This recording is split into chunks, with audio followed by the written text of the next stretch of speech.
programa de hoje você vai conhecer a história do movimento negro a partir da década de 70.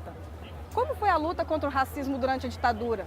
E no período democrático, quais são os desafios da população negra? Agora, no Caminhos da Reportagem.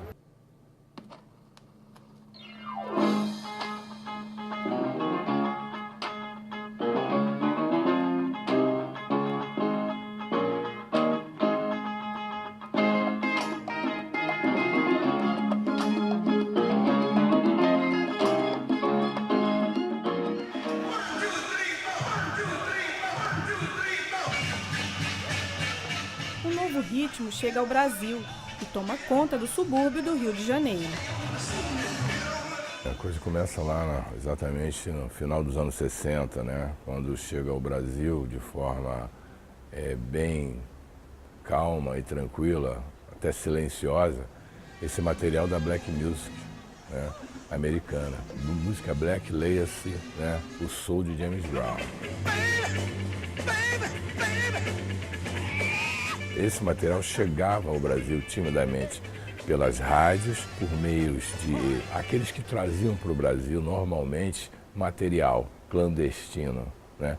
Leia-se aeromoças e até mesmo as empresas que importavam legalmente. E culminou com a vinda do James Brown ao Rio de Janeiro, no Canecão, e faz um baile black que foi apoteótico. Futuras lideranças entre eu, que ali estivemos, falaram, é isso aqui, essa é o lance. O Brasil vivia sob o regime militar, imposto pelo golpe de 64. Mas o clima de repressão não conteve o avanço do chamado movimento soul, que explodiu nos bailes da época. Eu pirei, né? Por quê? Porque eram 1.500 jovens dentro de um clube, praticamente sem uma iluminação, né? A iluminação era uma pessoa em cima de uma cadeira com uma lâmpada fazendo um movimento. Essa era a iluminação do baile e um som altamente pesado. Aquele visual bonito, né? Todo muito plástico, muito colorido, né? Os sapatos altões, né? A calça lá em cima, as bocas fininhas. Era um visual diferente que apaixonou a garotada, galvanizou a atenção dessa juventude que, no fundo, ansiava por identidade negra. A gente queria aquele cabelo afro, né? Só que nós não tínhamos produtos, nós não tínhamos nem o pente. Então nós passamos a criar os nossos produtos, né? Por exemplo, penteava meu cabelo black com aros de bicicleta enfiados numa madeira. O Renascença foi um dos clubes onde os chamados bailes black ganharam força. O local ficou famoso por causa das noites do Shaft. Shaft é um filme dos anos 70, é um policial negro, poderoso, tanto esperto como policial, como durão, forte, né? Era um emblema para aquele movimento negro de ações afirmativas dos anos, final dos 60 e início dos 70. Shaft's his name, Shaft's his game. Nós pegamos todo aquele material fotográfico existente, mais o material de artistas da época, né? Barry White, James Brown, Steve Wonder, Annie Warwick, etc, etc. Reproduzimos isso em slides e projetávamos nas noites do Shaft, nas domingueiras. Então nós tínhamos lá cerca de quase 500 slides sendo projetados num grande paredão. Nós captávamos também no público as pessoas, o grande público, fotografávamos e ali começávamos silenciosamente a criação da autoestima, né, da consciência racial.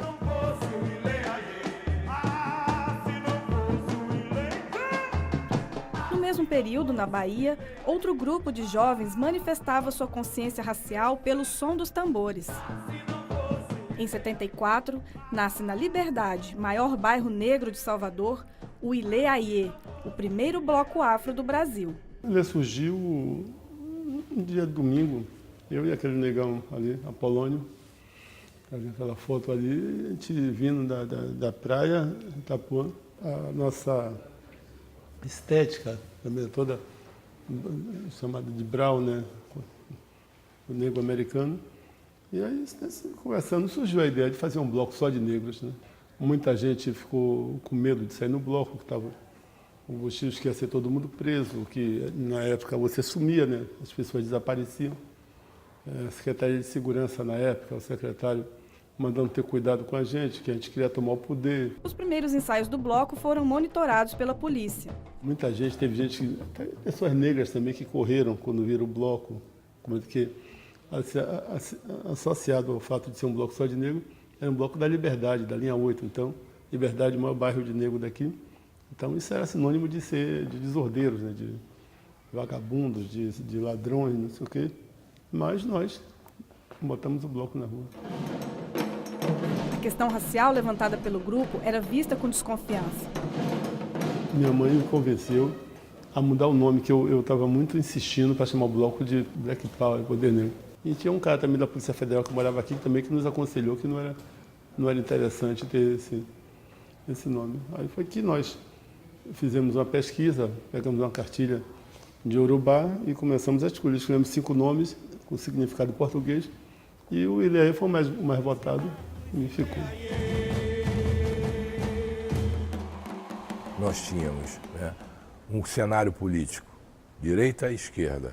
Né? Direita, a opressão, o governo Ernesto Geisel, ali, em 76. Né? Por sua vez, você tinha a esquerda, né, com os comunistas, propensos terroristas, etc. E essa esquerda que não nos via muito bem, porque eles nos viam como seguidores do imperialismo americano, pelo fato de curtir a música americana.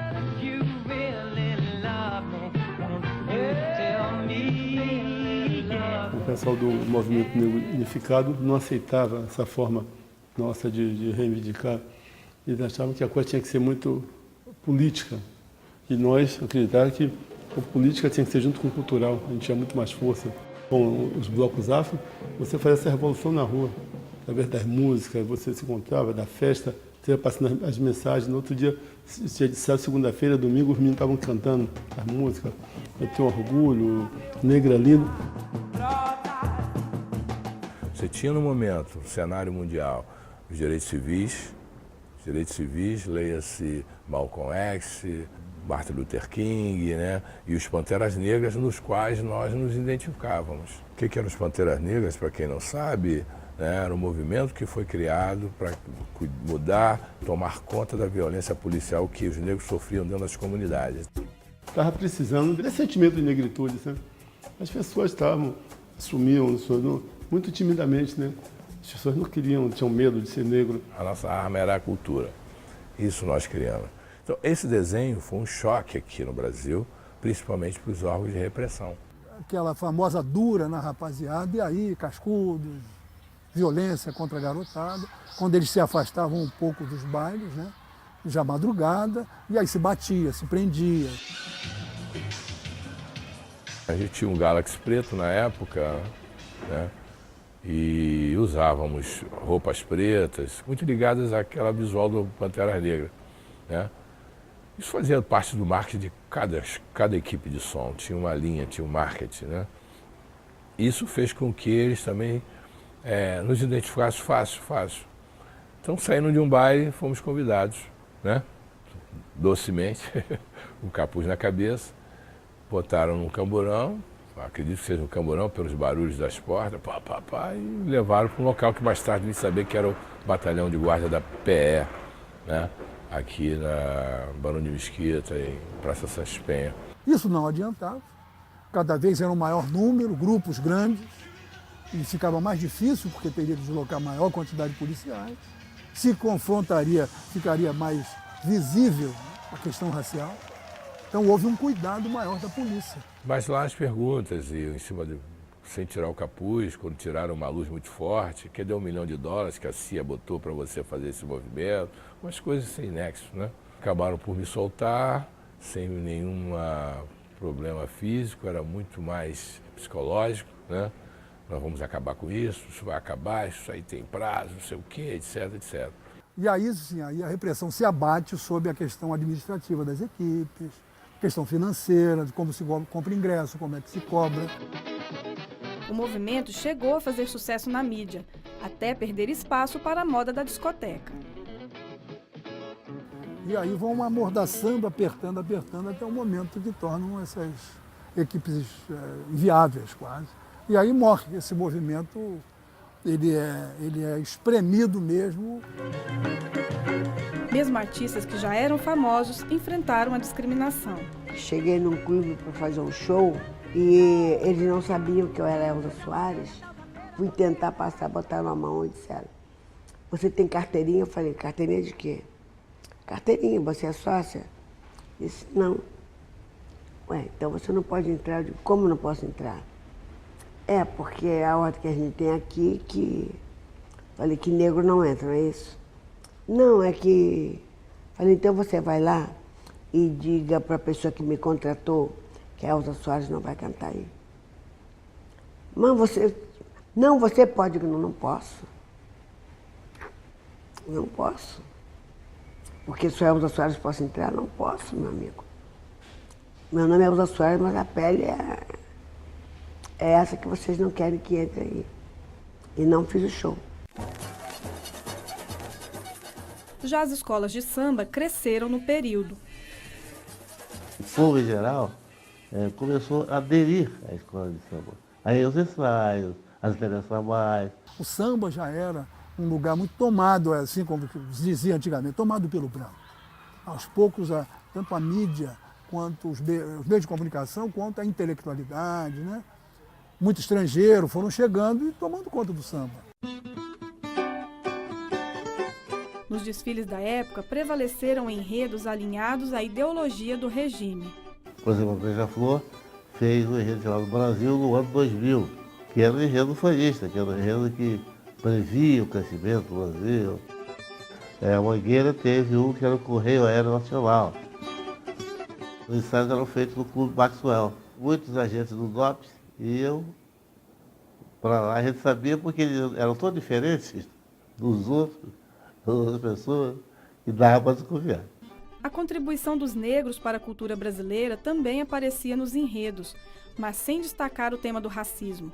E poucos ousaram em falar do sonho da democracia. O Salgueiro, sempre na contramão, fez um enredo chamado História da Liberdade do Brasil. Se nos desfiles a questão racial não foi destacada, na literatura, no teatro e na chamada imprensa negra, o tema sempre esteve em pauta, inclusive durante a ditadura. Nesse cenário, um jornal que muito se destacou foi o jornal O Tição, uma revista fundada em 1978 em Porto Alegre, né, por um grupo de jornalistas negros que trabalhavam em diferentes veículos da imprensa gaúcha, né, que resolveram se unir em torno da afirmação da identidade negra e do combate ao racismo. Era uma época muito polêmica, nós éramos jovens, rebeldes, achávamos que ia conquistar o mundo. E a gente não via como nos meios tradicionais expressar esse trabalho. Então a gente fundou a Tição.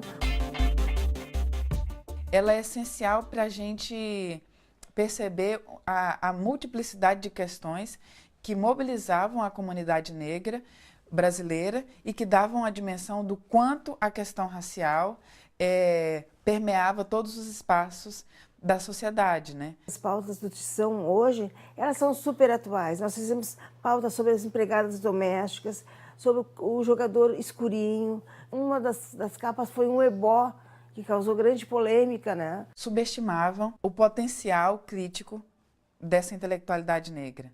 Então, em alguma medida, essa organização, essa atividade política negra foi menos combatida abertamente, né, do que outros segmentos que eles entendiam como os mais perigosos, né? Uma vez veio um polícia federal, ele se identificou, aí como a gente não tinha local de reunião fixo, nós marcamos para conversar com ele na minha casa. Eu e a Vera Deise, ninguém quis ir, só nós duas. Enfrentamos o Polícia Federal. E ele nos inquiriu e tudo, nos questionou, mas ficou nisso. Um dos fundadores da revista Tição, o poeta Oliveira Silveira, lutou pela criação do Dia da Consciência Negra. A data escolhida foi 20 de novembro, quando morreu Zumbi dos Palmares, um dos maiores símbolos da resistência negra. Encontrei minhas origens na cor de minha pele. nos lanhos de minha alma, em mim, em minha gente escura, em meus heróis altivos, encontrei-as enfim, me encontrei. No próximo bloco, vamos falar da unificação dos movimentos que combatiam o racismo no fim dos anos 70 e também da atuação de líderes negros na defesa da democracia. Até já!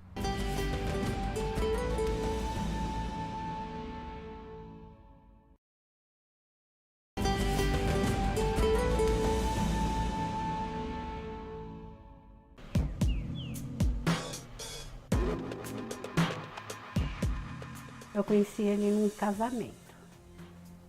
Aí nós começamos a namorar. Isso durou 5 anos. Depois eu engravidei, aí tive de casar. O marido de Sueli, Robson da Luz, tinha 22 anos quando foi preso roubando frutas de um feirante em Guaianazes, na zona leste de São Paulo. O jovem foi levado para a delegacia do bairro. Pelo que eu sei, foi várias pessoas que pegaram as frutas do feirante. O único que pagou com a vida foi ele, era o único preto que tinha. E o menino falava, que o delegado falava assim, preto tem que morrer, né? Apanhou a noite toda, né? E o dia inteiro. O ano era 1978. O país vivia há 14 anos na ditadura militar. Um vizinho avisou que ele tinha sido preso, que ele estava vomitando e jogando sangue pela boca e urinando sangue. Aí nós fomos caçar, porque uma pessoa assim não pode ficar numa delegacia. Fui caçar no hospital. Falaram que ele tinha sofrido um acidente e tinha sido machucado por esse acidente que ele sofreu. Mas, na verdade, foi uma tortura. Mais de 10 anos depois, já na democracia, os acusados da morte de Robson foram condenados a 12 anos de prisão e perderam seus cargos na polícia. Se errou, podia estar preso. Não sou contra o castigo, mas não matar. Na época, a morte de Robson causou comoção entre os militantes negros, que realizaram um ato público contra a violência e o racismo em frente ao Teatro Municipal de São Paulo. A manifestação marcava o início do movimento negro unificado. Cada negro que for, mais um negro virá para lutar com sangue ou não, com uma canção. No período que nós estávamos preparando o ato, no bairro da Lapa foi assassinado pela PM Nilton Lourenço, um operário.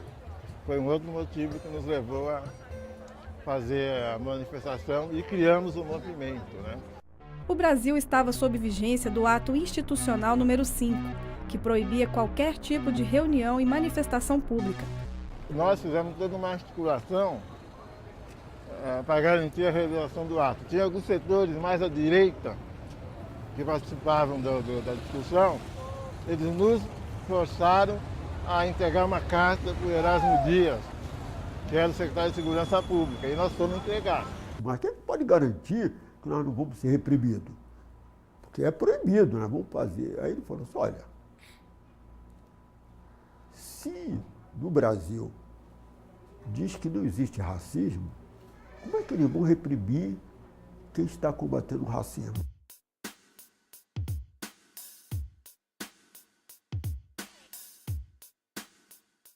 A gente sentiu que eles se arrependeram, mas aí não tinha como nos tirar mais. Os policiais provocavam, aqui só dá prostituto e ladrão. Alguns dias depois do ato, os militantes lançaram um programa de combate à discriminação racial. O documento reivindicava melhor tratamento aos negros em áreas como trabalho, saúde, ensino, cultura. E pedia também o fim da tortura nos presídios. Como nós vivíamos sob ditadura, então as questões principais que nós tratávamos naquele momento era a luta contra a violência policial, contra a discriminação racial e por liberdades democráticas. O lançamento do MNU estimulou a formação de outros grupos em todo o país. Um deles foi o Movimento Negro do Recife, em Pernambuco. Conhecendo o documento do MNU, nós ficamos fortalecidos para continuar aqui, né? Para também estabelecer uma organização. Vários grupos e lideranças negras já vinham atuando no combate ao racismo desde o período da escravidão. E o final dos anos 70 fica marcado pela rearticulação do movimento negro. Nesse período da ditadura, havia, o que pode-se dizer, uma unidade do movimento negro.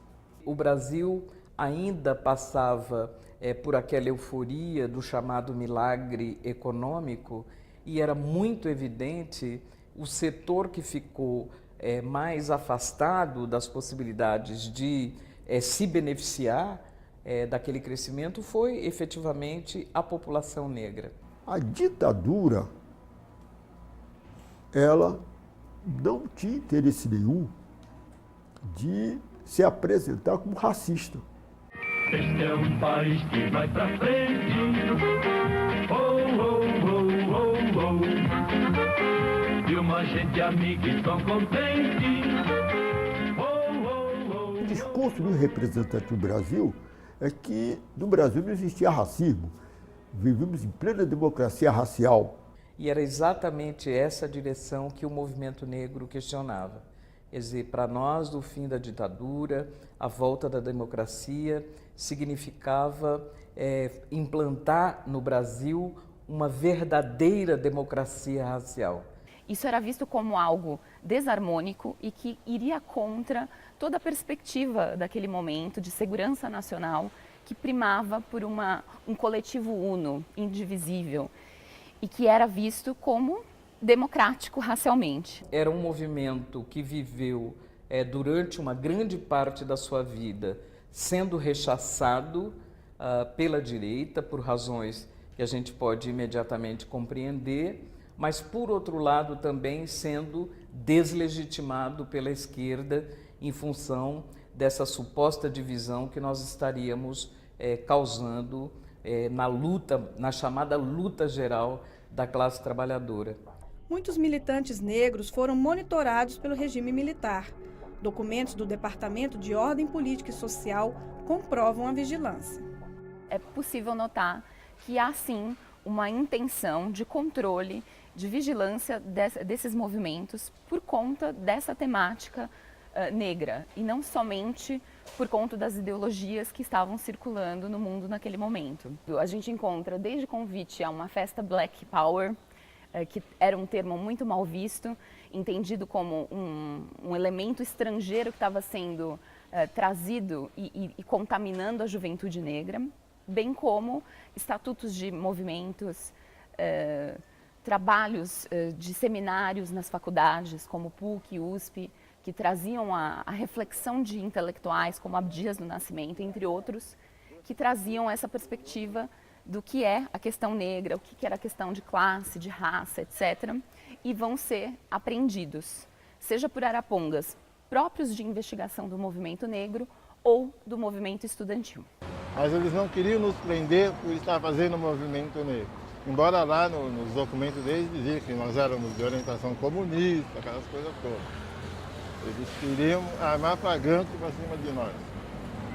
De roubo, pegar com droga, e isso nós sempre fomos muito atentos. A lógica do DEOPS sempre foi de acúmulo de informações o máximo possível.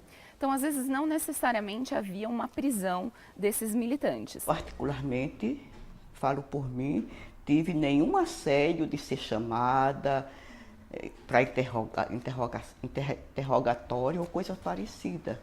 Mas as reportagens do Jornal do Comércio e da Diário de Pernambuco, que eram os mais lidos, insinuavam que nós tínhamos infiltração, né, de comunistas. Uma das questões, inclusive que aflorou bastante no momento do ato público que deflagrou a fundação do MNU, foi a questão do que é preso político, do que é perseguido político. Nós nos organizamos no movimento negro para participar do Congresso Brasileiro pela Anistia e nós tínhamos uma perspectiva de que naquele momento muitos presos comuns no Brasil que eram negros, na sua maioria, também deveriam ser considerados como presos políticos. O racismo, sendo reconhecido como uma questão política que é, o fato de o negro ser perseguido nesse campo da prisão criminal se torna uma forma de prisão política. Isso era considerado uma heresia, a defesa de uma tese dessa natureza. Existe um periódico do Movimento Negro Unificado, a revista do Movimento Negro Unificado, que tem uma charge mostrando um negro sendo açoitado no período da escravidão e, posteriormente, ele sofrendo uma batida policial. Isso já era uma visão crítica da população que se mobilizava nesses movimentos, vendo que o negro sofre muito mais com a ação violenta da polícia. Existia essa figura da prisão para averiguação, por exemplo, que levou para a cadeia milhares de negros sem nenhuma culpa formada, especialmente por conta dessa visão arbitrária que as polícias sempre tiveram e já tinham também naquele momento, de que a pessoa negra é um potencial criminoso. E também tem outra questão, que houve muitos perseguidos políticos negros que, quando nós pensamos na ideia da anistia, na ideia, inclusive, até das comissões de verdade e tudo, a ideia que sempre se tem é que o preso político foi aquele branco de setor de esquerda, intelectual, etc., que é divorciado da imagem de uma figura negra. É inegável que em todas as organizações da resistência armada houve uma presença negra significativa, inclusive no comando dessas organizações. Este aspecto é ignorado, na verdade, como parte dessa visão, né, que a democracia, o mito da democracia racial consagra, que é a visão do negro invisível. Não havia, por parte do regime, uma política deliberada de perseguição aos negros. Mas aqueles negros que, por serem militantes sindicais, por serem militantes políticos, eram detidos, eles acabavam sofrendo com muito mais vigor, né, os males da repressão, porque se somava o combate a eles pela militância política ao preconceito social. Porque como é que esse negão, o nego besta, vai metida besta, como se ser revolucionário, ser um intelectual combatente, se engajar em lutas políticas fosse privilégio, fosse específico dos seres humanos brancos.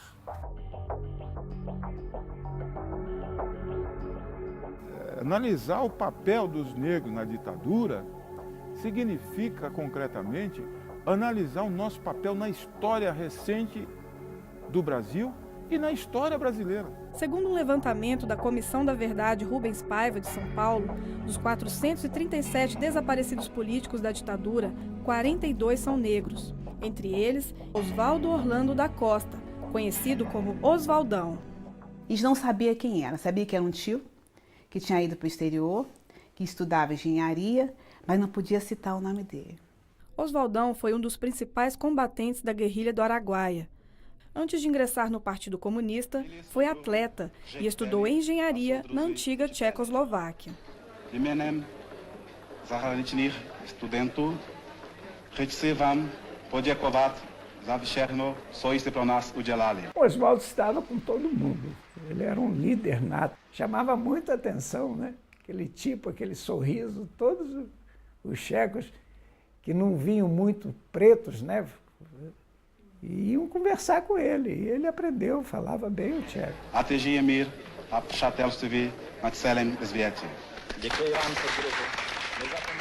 Sempre foi dito pra gente, olha, você é negro nesse país, se você quiser vencer, você tem que estudar para tentar diminuir o seu progresso e as suas chances vão ser mais reduzidas. Então, isso foi sempre claro, colocado na minha casa. De volta ao Brasil, Oswaldo vai para a luta armada e, em 1974, é morto pelo Exército. O corpo dele ainda não foi encontrado e a família aguarda uma resposta. Mas eu fico pensando assim, as pessoas esperando alguém voltar, e a pessoa não volta, e não vai voltar nunca mais, e não tem assim, como se fala, alguém que vem e diga, olha só, faleceu, aqui está a certidão de óbito.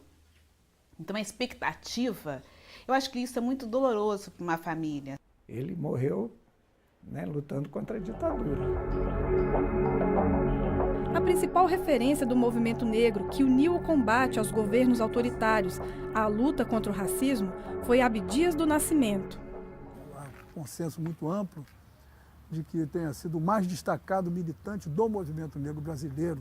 Ao longo de todo o século XX, a sua trajetória é uma trajetória exemplar de luta, de coerência, de abnegação, de coragem, né? O Abdias era antigo militante, foi até candidato do antigo PTB, o Partido Trabalhista Brasileiro, que foi o partido mais visado pela repressão da ditadura militar a partir de 1964. Lado a lado. Além disso, ele tinha também a militância específica no movimento negro. Abdias do Nascimento começou a militância contra o racismo na década de 30, na Frente Negra Brasileira, uma das entidades afrodescendentes mais importantes do início do século passado. Em 1944, fundou o Teatro Experimental Negro, que introduziu a questão racial no mundo da dramaturgia. Participou ainda da fundação do Memorial do Zumbi, em Alagoas, e do Movimento Negro Unificado.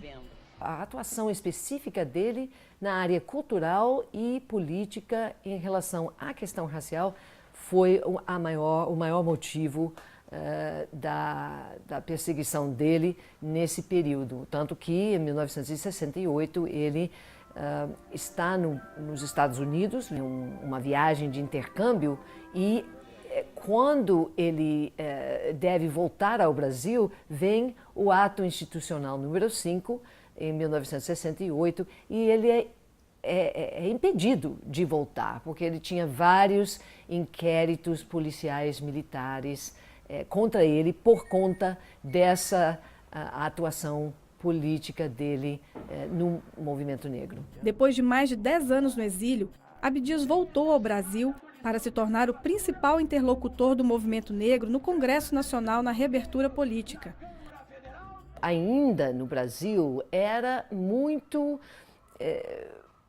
contestada a posição política de combate ao racismo, mas o Abdias, no Congresso, quando ele chega, ele consegue desmascarar esse discurso de forma a ampliar o espaço de discussão da questão racial, num lugar de atuação, que é a Câmara dos Deputados, onde praticamente não havia isso antes. É graças à atuação desses movimentos negros, desde o pós-abolição, com a luta dessas mulheres e homens que buscaram por melhorias sociais, que a gente tem avanços hoje.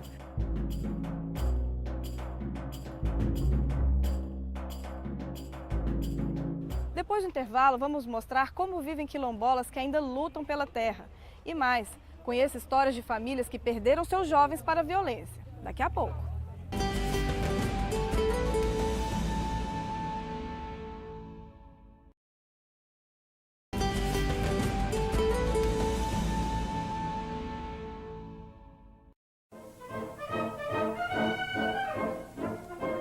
Maio de 1988.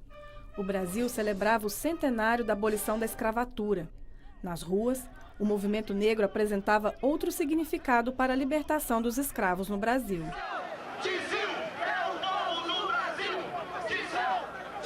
Uma farsa no sentido político, no sentido de que o 13 de maio de 1888 não representou uma possibilidade de participação efetiva nossa na sociedade. A imagem que se reproduzia sobre o passado é que o fim da escravidão tinha sido uma benesse das elites, personificada na princesa Isabel. O ano também marcava a volta da democracia e uma nova oportunidade para discutir a questão racial no país.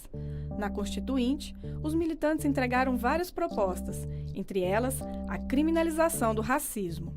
Os direitos raciais foram reconhecidos pela Constituição, que também abriu caminho para outras conquistas. o racismo foi finalmente considerado crime. As cotas foram instituídas no ensino superior e em alguns concursos públicos. E a disciplina História da África foi incluída no currículo escolar. Aquela alegria de ver a lei, né, ser estabelecida, tem a frustração de não ver sendo implementada. Outros direitos ainda são desrespeitados. É o caso da demarcação das terras dos quilombos, primeiro reduto da resistência negra no Brasil. Na região metropolitana de Salvador, visitamos quilombolas que continuam lutando pela terra. No quilombo Alto do Tororó, moradores dizem que perderam terreno para indústrias e para a base naval de Aratu, construída em 1964. A Marinha foi chegando, a cerca dela passa ali, a cerca. Tá vendo aquele negócio de cimento ali? Ela passa toda assim em volta da comunidade. A gente não tem mais espaço. Aí a gente não pode nem entrar aí, né, nesse terreno da Marinha aí, que é o maior problema. O que melhorou e o que piorou? Piorou e piorou, porque se entrar aí agora, o terreno que era nosso. Aqui embaixo tem uma fonte aqui que chama Dedé, que a gente ponhava água para ir para todo mundo cozinhar, tomar banho e lavar roupa. Isso aí acho que é racismo, viu? A redução da área ameaça a tradição da pesca e do plantio, principais fontes de renda da comunidade. Que aqui as crianças já crescem pescando. Eu aprendi a pescar com meu pai, ele tinha 10 anos. Não tem outra opção, eu tenho que pescar para não faltar nada de casa. Com a falta de espaço, as tradicionais casas de barro com grandes quintais deram lugar a puxadinhos e becos. Nossa cultura é ter uma casa, né, espaçosa, com um quintal grande, onde se plante pimenta, coentro, limão. A comunidade também reclama da violência dos militares. Depois que o pessoal começaram a querer trazer a imprensa para aqui, foi que eles aí tomaram medo e se afastaram. Mas os navais passavam tarde da noite correndo aqui, subindo e descendo, ficava todo mundo assustado aí. O irmão dele uma vez foi humilhado por eles aí embaixo, deixou nu, botou pistola na cabeça, meteu botina no pescoço, bateram, levaram preso, ainda tomaram o pescado do menino. Eles não têm autoridade para fazer isso. Apesar disso, eles não querem deixar a terra. Nasci, me criei aqui, vou continuar aqui até morrer. Não adianta fazendeiro questionar, ou marinha questionar, porque da União não é nada da União, é nosso por direito. E mesmo porque todo esse terreno, toda essa área já foi paga, com muito trabalho dos nossos antepassados, com muito sangue, com muito sofrimento, com muita dor. A Marinha nega ter problema com os moradores.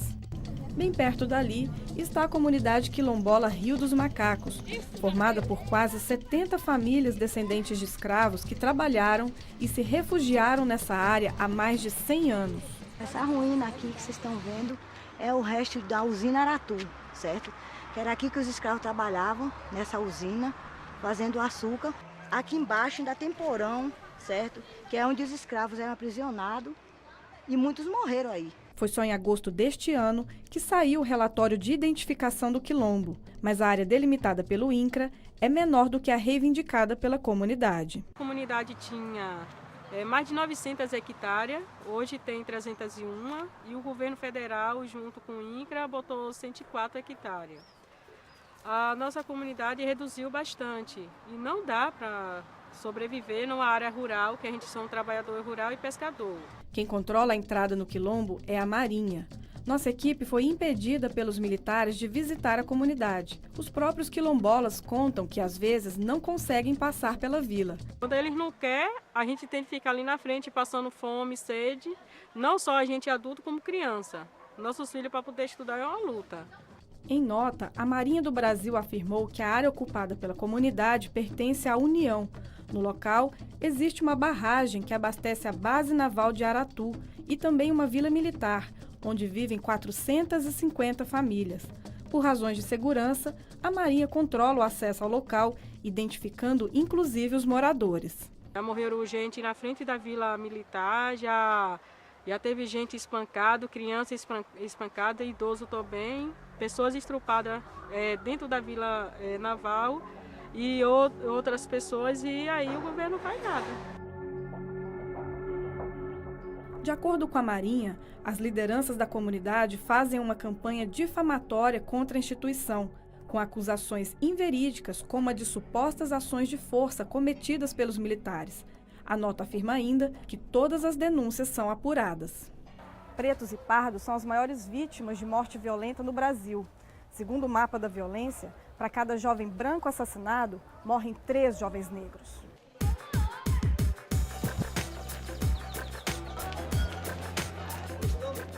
Nós estamos vendo uma pilha de cadáver se amontoando e agora com um elemento mais nocivo, o silêncio, ou essa perspectiva de colocar essas mortes como se fossem meros números.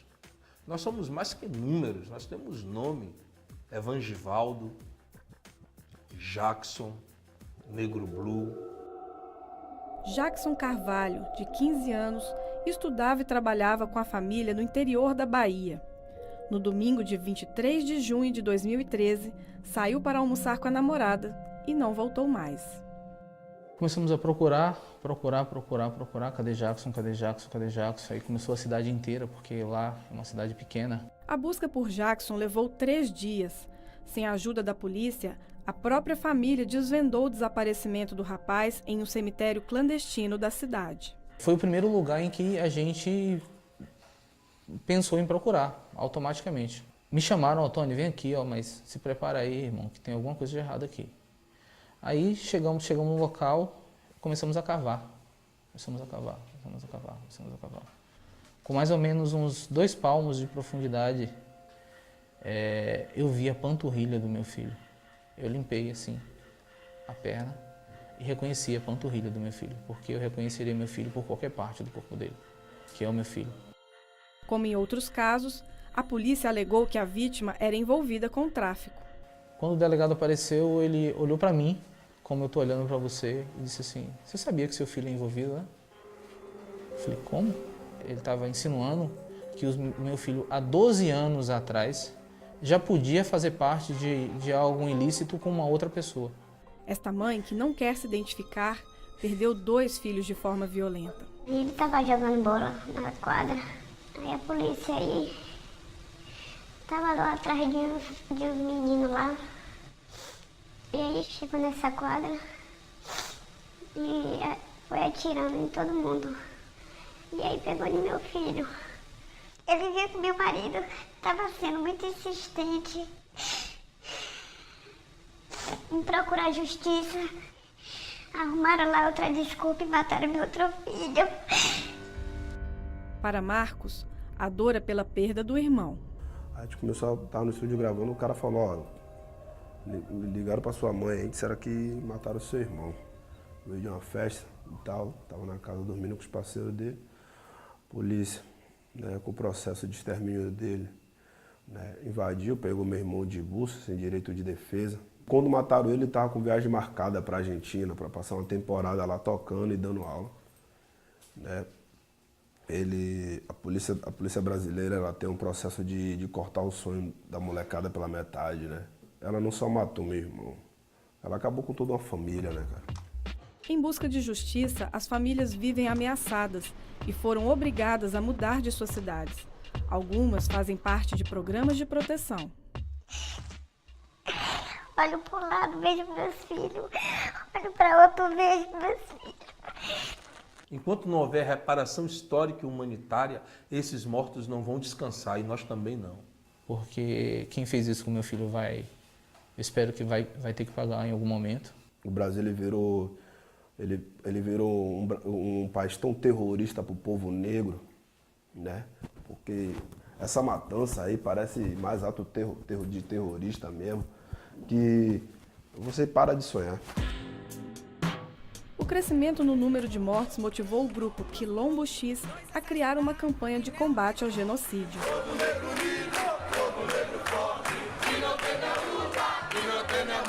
A campanha Reaja, ela surge de uma palavra de ordem do MNU. E é uma palavra de combate. Você tem que colocar na frente a ideia de que nós não aceitamos isso e que nós não vamos aceitar isso de cócoras. Nós temos que fazer enfrentamento. Esse extermínio da juventude negra no nosso país é em razão da sua raça, é em razão da sua etnia. Nós temos diversos exemplos. Nós temos a chacina de Acari, onde mais de 12 jovens foram mortos, todos negros. Nós temos o exemplo da chacina da Candelária, o massacre do Carandiru, onde a maioria dos presidiários eram negros, a chacina de Vigário Geral. A tortura é algo comum, banal em delegacias policiais. O Amarildo é apenas um caso. Essa própria ideia de Estado democrático de direito não nos alcançou. O que nos alcança até hoje é uma ideia de Estado de direito penal, Estado de direito penal, que tem a maior tranquilidade para ceifar nossas vidas e para nos encarcerar desproporcionalmente. Tanto a Polícia Civil como a Polícia Militar, em todos os estados da Federação, tem uma parcela muito grande de responsabilidade nessa mortandade contra a nossa juventude. Nós sabemos também que o tráfico, as drogas também levam muitos jovens à morte. Mas nós temos que cobrar do Estado uma nova abordagem frente à juventude pobre desse país, que, na sua grande maioria, é negra.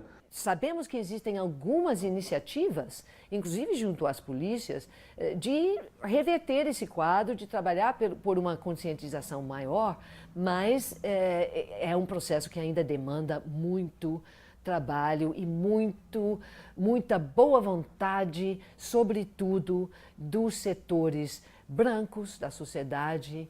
A gente tem que levar para dentro das comunidades carentes, onde essa juventude é a maioria, programas sociais, programas educacionais, programas de formação técnica, programas que dêem uma perspectiva de futuro para essa juventude.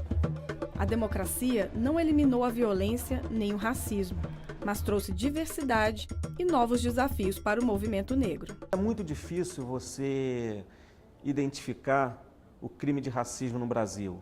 O Poder Judiciário tem desqualificado as manifestações racistas e colocado como injúria racial, que é um crime de menor potencial ofensivo e a penalidade é bem menor, né? Nós tivemos recentemente um caso que nos deixou muito feliz, que foi o caso do goleiro do Santos, o Aranha, que o Tribunal de Justiça Desportiva puniu o Grêmio, né? Então foi a primeira vez que houve uma punição por racismo no futebol. Da parte do movimento negro, é sua responsabilidade criar, tanto teoricamente, estrategicamente, criar esses mecanismos de intervenção junto à sociedade civil, junto ao empresariado, junto aos órgãos de Estado, para conseguir impactar, conseguir travar de fato essa discussão mais alentada, mais verdadeira, mais densa, né, sobre a questão racial no Brasil. Você tem milhares de entidades espalhadas pelo país, né, de entidades negras, e você não tem um único ponto de consenso entre essas entidades. Você não tem um programa, você não tem uma agenda, você não tem lideranças que sejam legitimadas e reconhecidas nacionalmente. Então, o que há é um processo de dispersão sistemático, contínuo, o que nos torna absolutamente frágeis. Você tem hoje, com um processo de organização bastante definido das mulheres negras, quilombolas, participantes de comunidades de matriz africana, de jovens negros. Rap pra minha vida me leva ao espaço, às vezes fico esperto com os planos do abestalhado. Essa multiplicidade de atores políticos, eu acho que coloca para nós também, nesse momento, uma responsabilidade muito maior, que é a responsabilidade de, ao mesmo tempo que se reconheça a existência dessa diversidade, não se perder de vista quais são os vetores principais da luta contra o racismo no Brasil. Combater o racismo e promover a igualdade racial. Isso é o que unifica o movimento negro. Brigar sutilmente por respeito, brigar bravamente por respeito. O racismo nunca diminuiu no Brasil, ele está aí. Está no canto, ele é uma doença sem cura, ainda não acharam penicilina, hidroxystrobamicina, com a injeção para a veia, nas paredes, nas árvores, nas ruas. Eu tenho esperança que um dia não vai ser preciso o movimento negro, mas por enquanto ainda é preciso.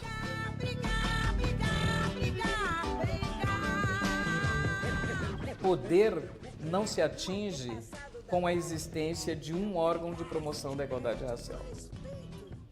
Poder você atinge com a possibilidade concreta que pessoas negras que defendem uma determinada perspectiva política tenham de participar das decisões que dizem respeito à sociedade brasileira como um todo.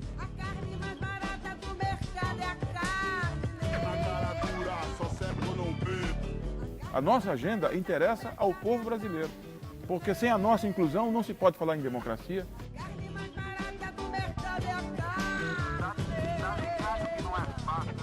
A única possibilidade real que nós temos de construir uma sociedade mais justa é aprofundando a democracia. Aprofundando a democracia significa que o conjunto do povo negro ser protagonista e sujeito da sua própria história. As pessoas nascem iguais, morrem do mesmo jeito, são enterradas do mesmo jeito. Ainda existe essa coisa que eu não entendi o que é. Não vou entender nunca o que quer dizer preconceito. A carne mais barata do mercado é a